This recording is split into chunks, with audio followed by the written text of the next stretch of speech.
Assalamualaikum warahmatullahi wabarakatuh. Perkenalkan, nama saya Fitri Wulansari dari Prodi Manajemen semester 6 NPM 1834020, mata kuliah Manajemen Lingkungan dan SDA. Baiklah, di sini saya akan menjelaskan materi tentang Manajemen Lingkungan dan SDA yang bertemakan upaya meningkatkan kualitas sumber daya manusia melalui interaksi positif dengan lingkungan. Di sini saya akan menjelaskan ada 3 poin penting yang akan saya jelaskan. Yang pertama, manusia sebagai komponen lingkungan. Yang kedua, bentuk hubungan manusia dengan lingkungan. Dan yang ketiga, peran pendidikan. Baiklah, saya langsung mulai saja untuk menjelaskan materi yang pertama, yaitu manusia sebagai komponen lingkungan. Apabila dibandingkan keragaman dan jumlah antara spesies manusia di satu pihak dengan tumbuhan dan hewan di pihak lain, maka segera tampak betapa kecil dan sedikitnya spesies manusia di bumi ini.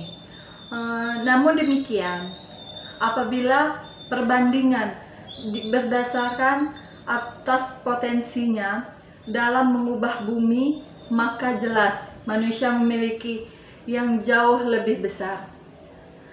Berdasarkan potensinya dalam mengubah lingkungan, seolah-olah manusia merupakan spesies paling dominan dan berkuasa. Kita tidak bisa membayangkan bagaimana jadinya apabila tidak ada tumbuhan. Demikian juga seandainya tidak ada hewan, baik hewan kecil maupun hewan besar. Sekarang ini semuanya sadar bahwa manusia adalah bagian alam, tidak berada di luar, tidak datang ke bumi sebagai makhluk tertinggi untuk mengeksplorasi alam kepentingan tanpa batas. Manusia dapat mengubah lingkungan dan perubahan yang terjadi tidak boleh melebihi nilai ambang batas daya dukung ekosistem. Untuk memperoleh manusia yang memiliki kemampuan demikian, maka setiap manusia harus terlebih dahulu menyadari dan belajar tentang perbedaan dan kondisi dalam lingkungannya. Kita masuk yang poin kedua, yaitu bentuk hubungan manusia dan lingkungan. Manusia berinteraksi dengan lingkungan hidupnya, ia dipengaruhi dan mempengaruhi lingkungan hidupnya. Tapi telah ditemukan bahwa manusia memiliki potensi mengubah yang jauh lebih besar dibandingkan makhluk yang lain di bumi ini. Dampak negatif teknologi terhadap lingkungan sekarang bertambah penting karena semakin luas dan semakin cepat beberapa dampak tersebut, antara lain adalah terkurasnya sumber daya manusia, gangguan iklim, dan pencemaran lingkungan.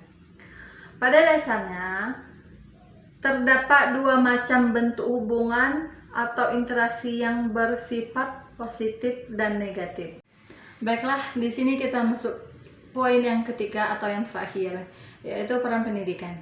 Dalam memperoleh sumber daya manusia yang dalam perilaku keseharian tetap berinteraksi secara positif dengan lingkungannya, maka pendidikan merupakan jalur yang ideal untuk ditempuh. Melalui pendidikan akan dapat diharapkan atau diperoleh sumber daya manusia yang selain menguasai ilmu dan juga teknologi.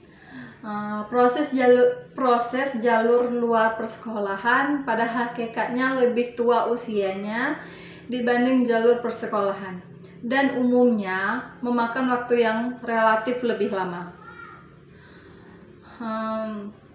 Kelebihan jalur pendidikan persekolahan dimulai dari pendidikan dasar hingga perguruan tinggi.